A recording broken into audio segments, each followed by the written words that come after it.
presentation. We have one more after this, but I want to go ahead and introduce Melissa Celko. She's the Director of Kent State of Wellness. Melissa is a strategic health and well-being executive with extensive experience in leading collaborative teams focused on well-being and mental health. And prior to coming to Kent State, Melissa directed clinical professionals to develop and implement client-specific health and wellness programs at the Cleveland Clinic. She also served as a president of the Graduate Advisory Board and as an instructor at Ursuline College. And I was at an event earlier in the year at Kent State that she coordinated, and I'm blanking on the program name now. So it's mental health. Mental health, but what was the slogan? Stand up. Step up, speak out. Step up, speak out. Sorry. And it was just amazing, the turnout, and how many kids were there? Kids, I'm getting old. How many students were there? And just, and faculty and the community and everyone. It was really, it was a huge success. So I've mentioned quite a few times the compassion fatigue instrument, and Melissa's going to present on that in compassion fatigue now. Did you want to come up? Yeah.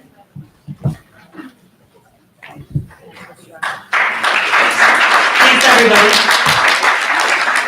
Yeah, I didn't want to get in the middle of your break, right? I'm supposed to be a wellness professional. If you need to go to the restroom, I want to make sure you get that in, you got some food. So we're going to get right into it. So what I'm going to ask you to do is to take everything out of your hands for just a minute and put both feet on the floor.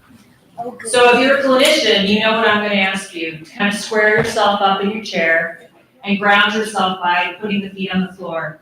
If you can't have your back against the back of the chair and your feet on the floor, more important to have your feet on the floor.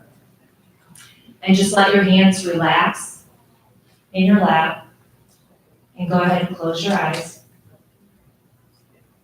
I want you to take a deep inhaling breath in through your nose and let it go through your mouth.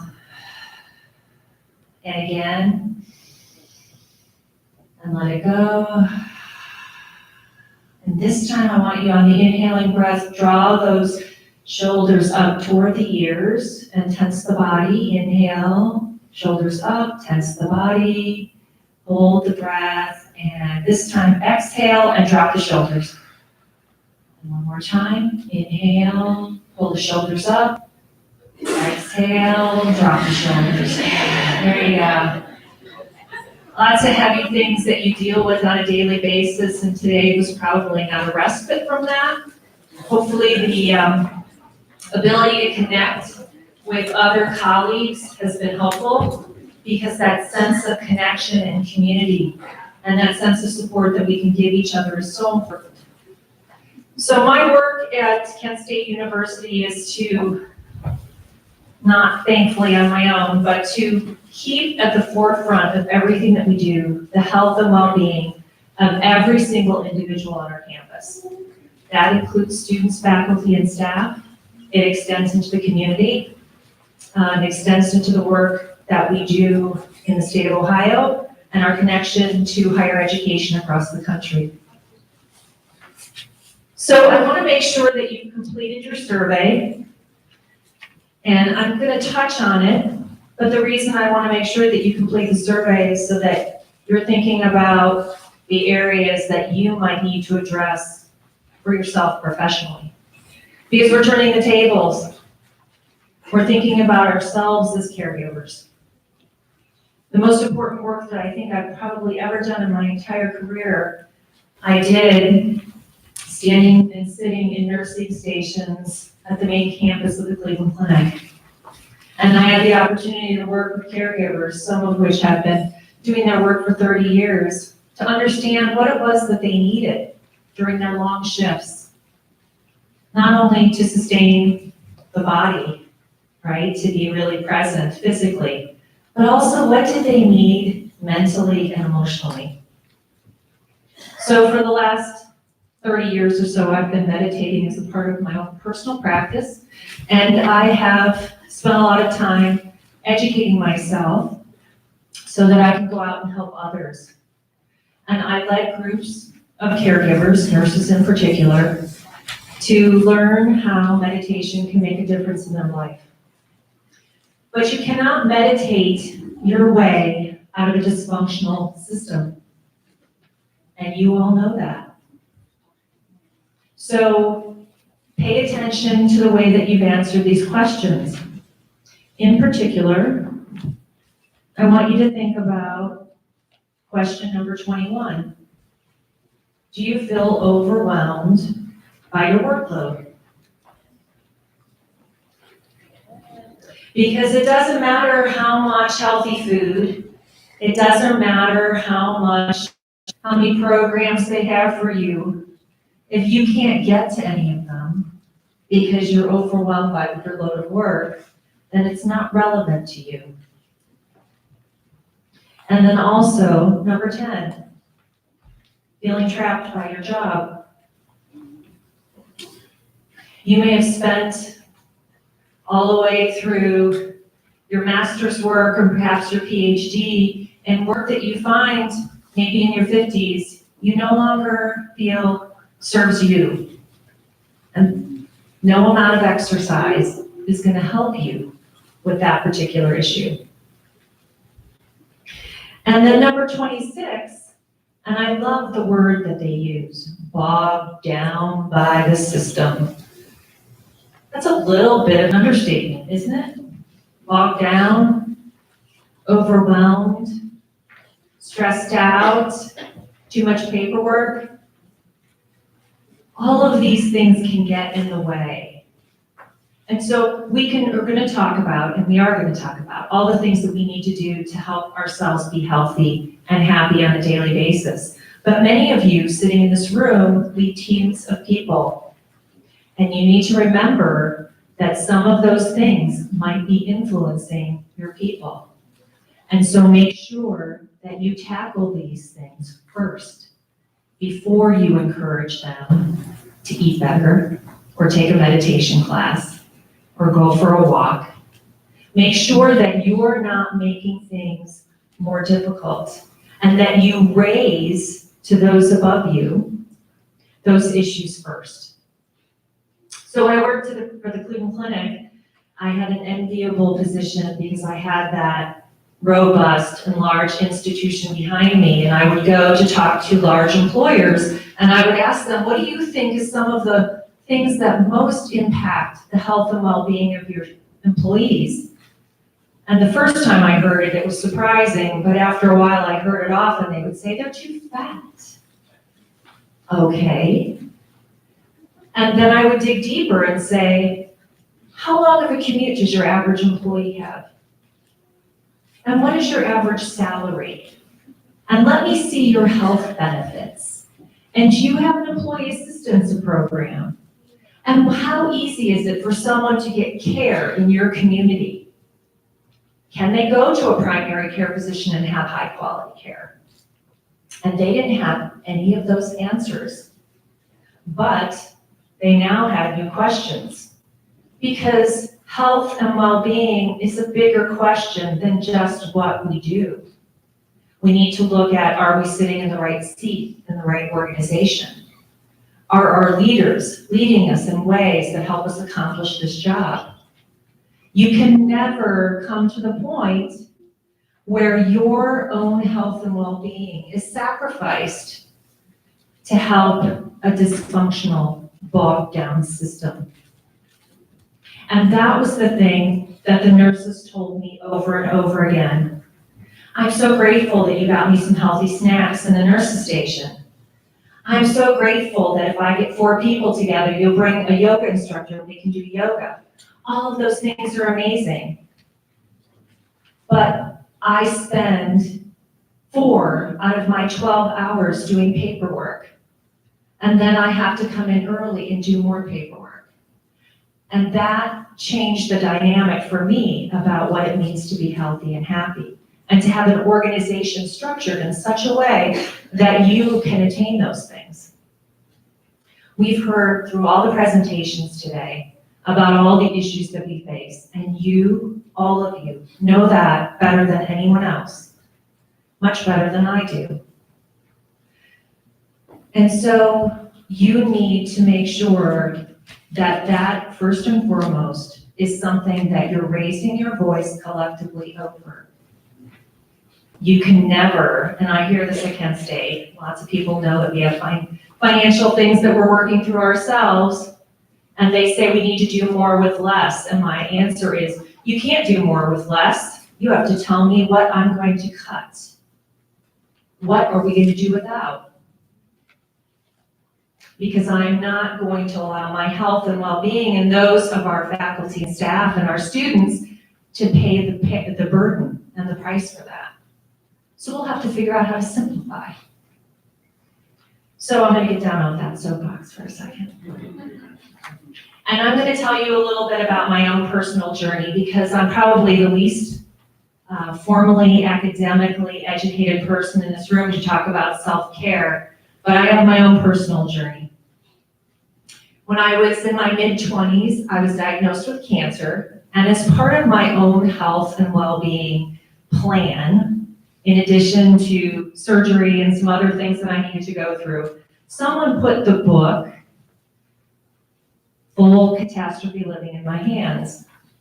And that began my journey to the things that I was able to control and bring into my life in a really positive way. So meditation and yoga, that began the journey for me. But also changing my diet. Learning to say no, my two favorite letters of the alphabet, N-O. Saying no to things that were interfering with my health and well-being. But as an adult, my life was transformed on November 9th of 2012. On that day, my best friend, who we're only about a year apart, a mother of two boys who she loved more than anything, died by suicide. A shocking, catastrophic event for anyone, but for me, it hit me so hard that it took me 3 years to recover. And during those 3 years, I still struggled with all the things that people in middle age do, right? Your kids grow up and they go to school, you change jobs, you take care of elderly parents. Both my parents passed away. And I had this 30-year track record of really great, healthy habits, kind of this well-worn path that usually I fell right back into. But a lot of those things didn't serve me. But there were 3 things that did. And number one, and I want to put this right out there because it's obvious, I had privilege. I was a white, middle-class, middle-aged woman with a career and health insurance and financial means and a social structure. I had no ACEs in my background, no suicidal ideation, and mental health issues were only situational in my entire life. So I had privilege. I had all of that. And then I had those habits and those skills that I wasn't doing, but I still had them. I knew them. They were a habit in my life. And third, I had people around me who knew I was in trouble. And even though it was hard to ask for help, they just gave it to me in my face over and over until I accepted. Because just like many of you, I was that person that everybody else came to, right? I was the person who took care of both my parents. I was the person to make sure my kids were launched off into college. I was the go-to person, and so I wasn't going to ask for help. Everybody else had too much on their plate, right? You can all relate to that, can't you? Most of you can, because you're caregivers. At your core, you chose this work because it means something to you, because you are a mission-driven individual, just like nurses, just like caregivers of all stripes, or first responders, or law enforcement. You do this because it matters to you. You don't do it for fame. You don't do it for the money, for sure. You don't do it for the excellent benefits that you get over and over. You do it because you are a mission-driven person. And people who are caregivers and driven by mission are those people who take the least amount of care of themselves. So I want to encourage you, by the time that we're done here, I want you to think of caring for yourself as a moral imperative. That first and foremost, your own health and well-being must be addressed. Because otherwise, this bogged down system that is not working for many of us and for many of the people that we serve, you cannot allow yourself to be another victim, another cost of that system. And that's a tough thing to do. But it's the most important thing you can do. Because then the people who think that everything's going along swimmingly will see the cracks in the system, and not at the expense of your own health and well-being. So I bring this up, self-care versus healthcare, because I worked in the healthcare system for 30 years. It was an important part of my career path before coming to Kent State. And thank God we have great tertiary care here in Northeastern Ohio, right? We have the clinic, we have UH, we have SUMA, we have Mercy, we have great care, great access to care. But there's so much that we can do as individuals that can help us to be healthy and happy. And if I can't convince you to do that in its own right, just for your own health and well-being, then I want you to frame it about how it helps and impacts the individuals that you serve, the students that I talk to every day. I guarantee you, they know the difference between whether you're taking care of yourself and whether you're not. When you tell them to eat right and to get outside and exercise, and they don't see you leave the building until 8 or 9 o'clock at night, and you look exhausted, and you look anxious, it's not a criticism, it's the reality. They know. And when we take care of ourselves, we give everybody else in our life permission to do the same. So we're going to do a brief meditation. And if you've never meditated, I offer you this opportunity to sit quietly and close your eyes. I promise to wake you up if we hear you snoring. So go ahead and put both feet on the floor and straighten your back so that you've got nice airflow, right? It's not about, rigidity. It's just about having an upright spine so that you can have good airflow, good breathing capacity. And go ahead and put your hands in your lap. We're going to meditate for 3 minutes. Take that deep inhaling breath in through your nose and out through your mouth.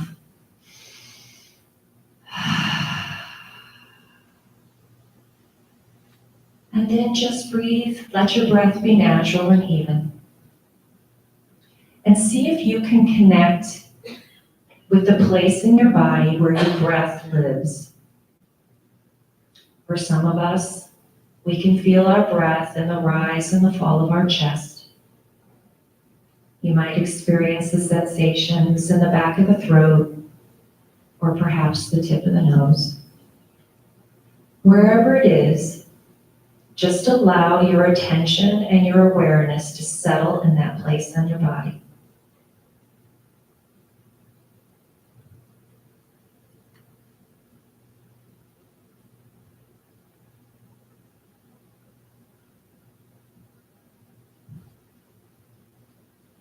Almost immediately, you may notice that thoughts come flowing into your mind. And that's good, because that's what our minds and our brains are for, to think. We're not trying to stop our thoughts. We're just trying to give our thoughts something else to focus on.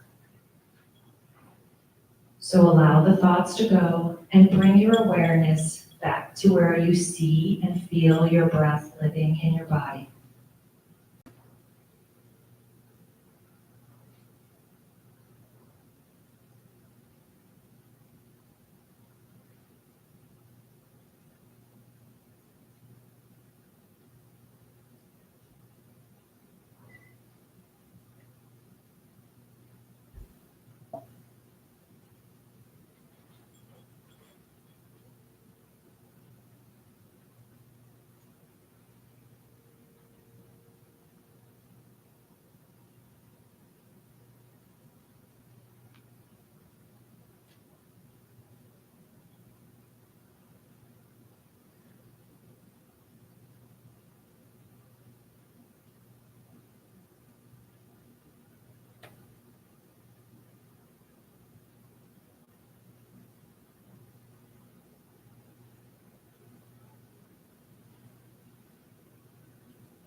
Gently begin to deepen your breathing with your eyes still closed.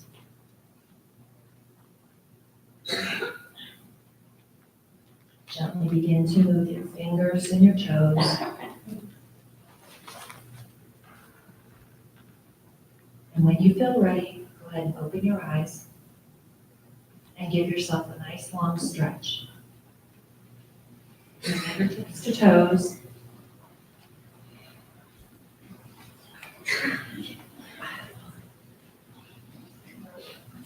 So that was about 3 minutes. It was actually 2 minutes and 50 seconds from the time I started talking and asked you to deepen your breath. How many thought that lasted at least 20 minutes and you were afraid I'd fallen asleep? Okay. And how many of you were just getting into a good place and you're like, oh, I could do this for a little while longer? All right, good. Okay. So it's usually somewhere between the two. So if you haven't added meditation to your practice in some way, shape, or form, both for yourself or for those that you serve, I encourage you to at least investigate it. It may not be the right time.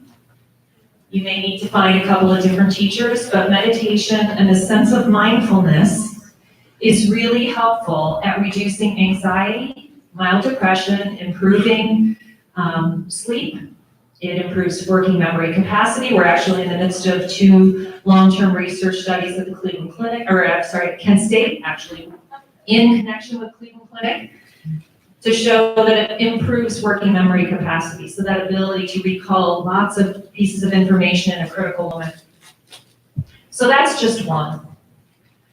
And if you haven't tried it and that was your first opportunity, hopefully you'll try again. So these are the 6 best doctors.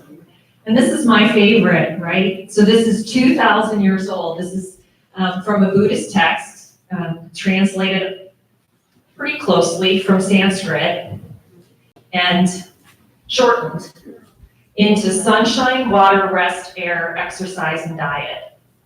So I'm a simple person, and I like simple, straightforward things. And when life gets tough, I refer back to my 6 doctors.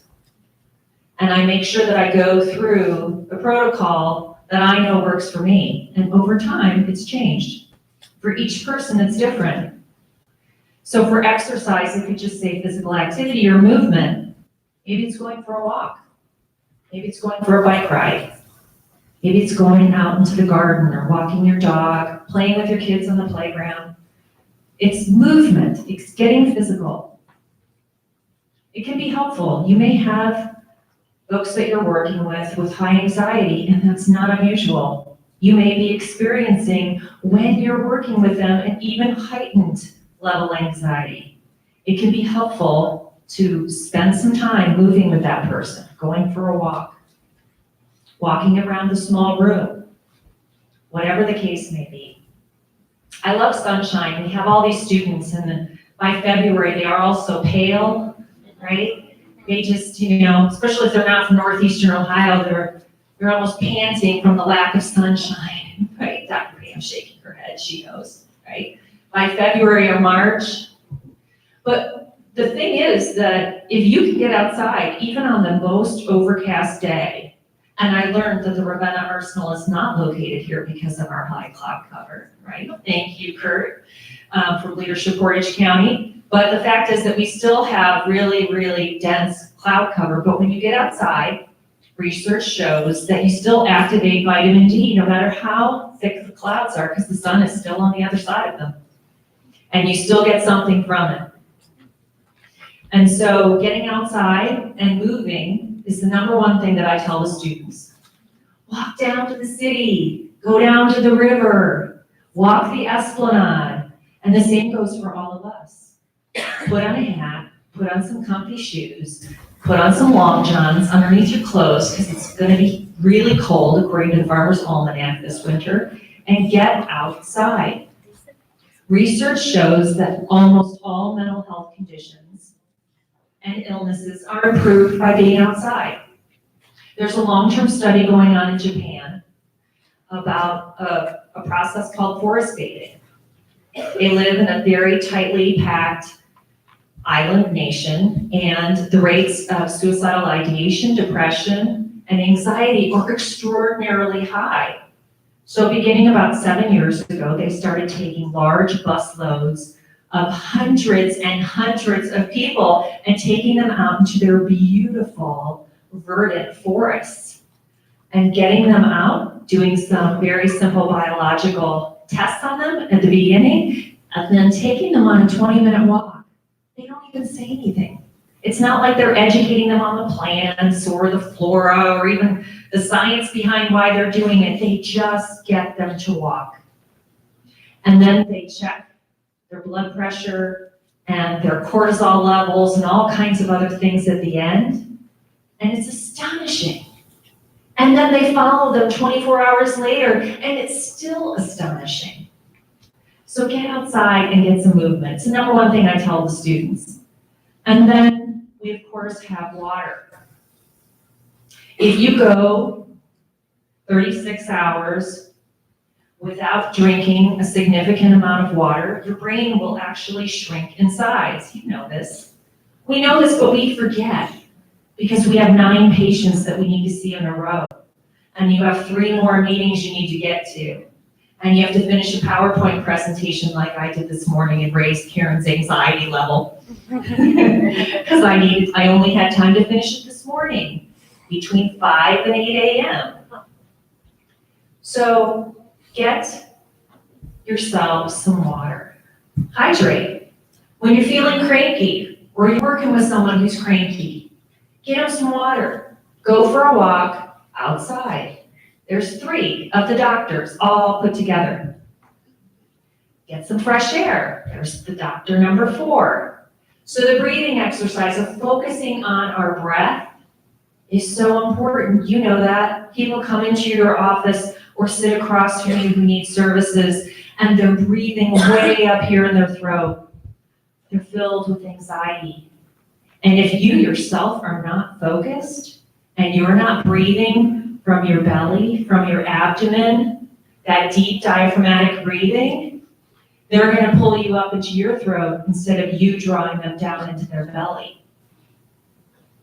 So that's another reason to take care of yourself. Because you model and you show that behavior to the people that you're with, the people that you work with, the clients that you serve, the students that you see, the patients who depend on you. Make sure that you yourself are really focused in your breath. I had an opportunity to work on a visual film for our psychology department, counseling department. And I was the patient, working with the therapist, modeling that breathing. And we had to do 4 takes because I just automatically get into that place. And they're like, no, you're supposed to be breathing up in your throat. I was like, okay, I can do that, I really can. And so they gave me this scenario that I was working through, and of course I was right up here. They told me something terrible had happened to one of my children. So make sure that you yourself already have that doctor invested, which is that deep diaphragmatic breathing. And diet. So the number one thing I tell the students, if it makes a crinkling noise before it passes over your lips, sorry about the snack you just had. At best, it's entertainment, but it's definitely not improving your mood. It's not lowering your anxiety. It's not improving your sleep. It's not doing you any good.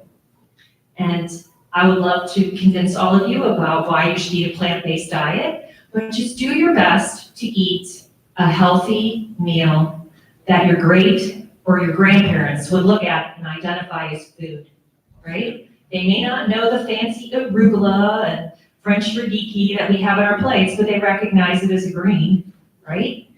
So start out with the plants and then put your entertainment on top of those plants. It makes a huge difference in your mental state and your resiliency.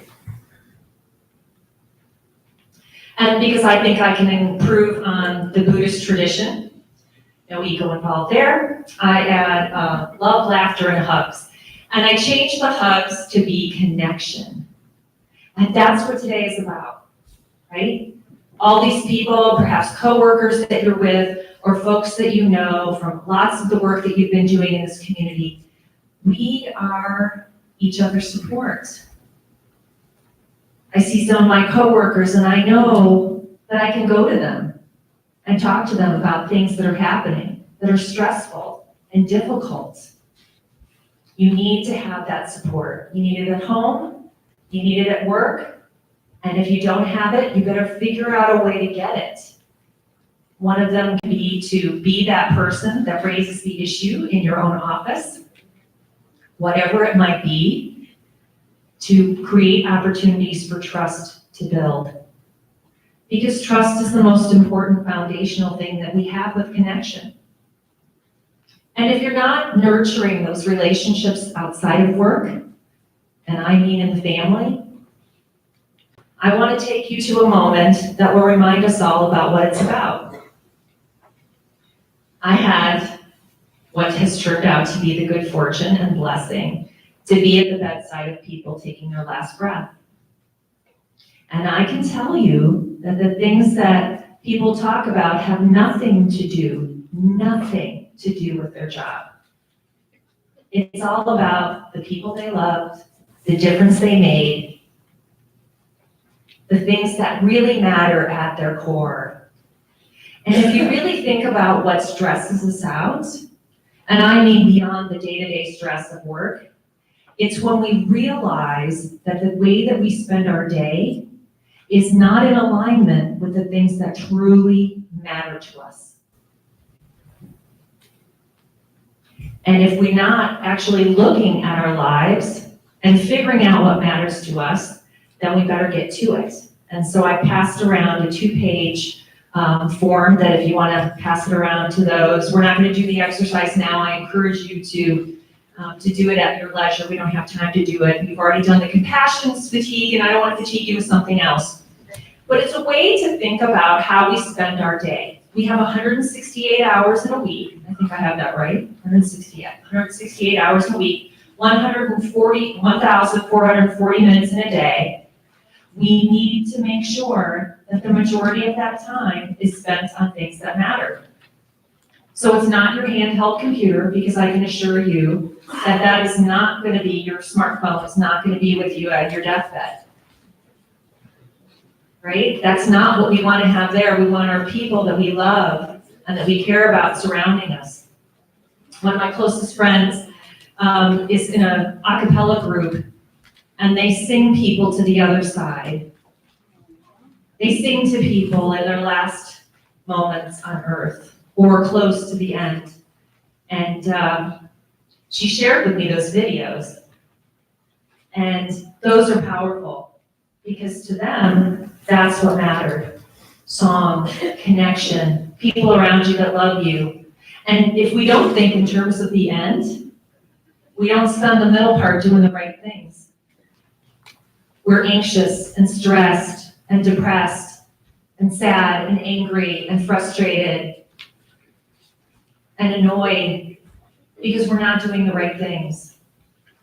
So creating that sense of alignment can be difficult.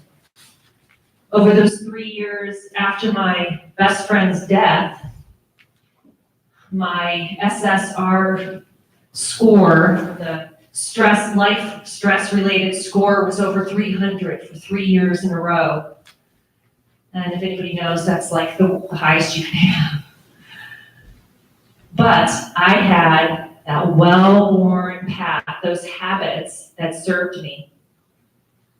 I had privilege, which I had unearned to some degree, but had, and I took advantage of it. And third, I had people to, even when I didn't want to take their hand, shoved me from behind toward doing the right things to help me, so that I didn't add up to the cost of all the things that had happened to me. And so I've spent the last 4 years since I came through that really dark and difficult time and realigned my life. I had an opportunity to go back to the Cleveland Clinic, which was a place I loved and I adored working, but I worked 65 hours a week, and I missed some of my kids' birthdays, and I missed lots and lots of things that were important to me, and my friendships suffered as a result. And so I slimmed down my life And I found an opportunity to come to work at Kent State where I can walk to work. And I got my first dog at the age of 55. And I have 6 little chicks who I adore, even though I'm a vegan and don't eat their eggs. And I take those eggs and I give them to the campus kitchen. And my life is rich in ways that I could never have had from the money that I made at the Cleveland Clinic. Instead, I'm hunkered down in a team that really wants to improve the life and welfare of the whole community. And that's what you want. That's what we all want. And so make sure that what you do and how you spend your time is aligned with what matters to you. Sit down, write it out, think it through, align with your partners, align with your children, align with your friends, align with your coworkers. Because you don't want to be that person at the end of their life who didn't do those things, whose eyes opened in the last few moments of life and said, oh, I missed the boat. I missed it all. That's why I've been so stressed.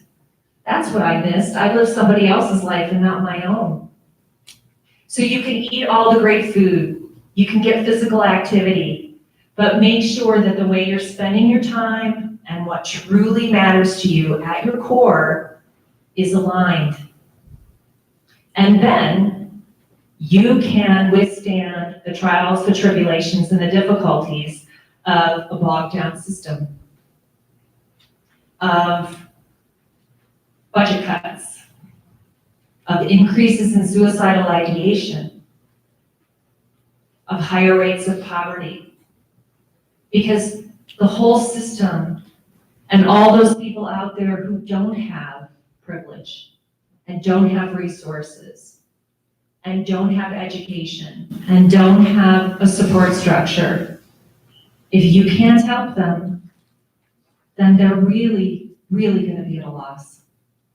So I hope that in this few minutes we've had together, I've been able to maybe change your thought process. So think about one thing that you could do between now and when you go to bed tonight that nourishes you, that fills you up, that adds to your own resilience, and make a promise to yourself that you're going to do it between now and when you go to sleep tonight, whatever it is. Call someone you love, eat something nourishing, go for a walk outside, it's not raining. Whatever it is, take care of yourself, take care of each other, and thank you.